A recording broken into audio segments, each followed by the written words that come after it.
Hey guys, welcome to this video. In this video, we want to find the value of this expression.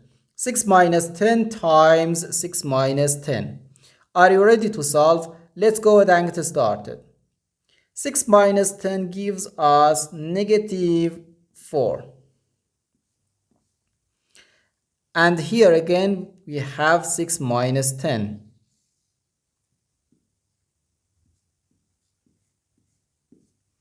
So negative 4 times negative 4, which equals positive 16. But this answer is not correct because according to the order of operations, which is PEMDAS, P stands for parentheses, E stands for exponents, M and D stands for multiplication and division, and A and S stands for addition and subtraction. First, we have to do parentheses, then exponents, then multiplication or division, and finally addition or subtraction. Remember that multiplication and division have equal priority and we have to work from left to right. And the same applies to addition and subtraction. In this expression, we have one subtraction, one multiplication, and the one parentheses. Inside this parentheses, we have one subtraction.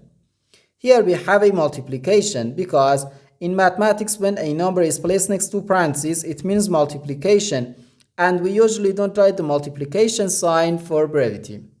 Okay, so according to the PEMDAS, first we have to do this parentheses, then this multiplication, and finally this subtraction.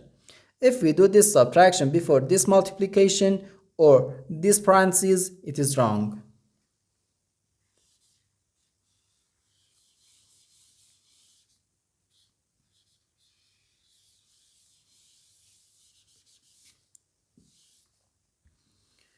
So first we have to do this parentheses. Inside this parentheses we have 6 minus 10, which equals negative 4.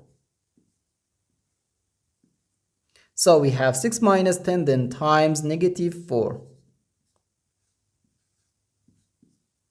Now in this expression we have one subtraction and one multiplication. According to the PEMDAS, multiplication has higher priority than subtraction, because multiplication comes before subtraction. So here, first we have to do this multiplication. 10 times negative 4 gives us negative 40. So we have 6 minus negative 40. Now, negative times negative gives us positive. So we have 6 plus 40. And this is equal to 46. And this is our final answer to this problem. The correct answer is 46.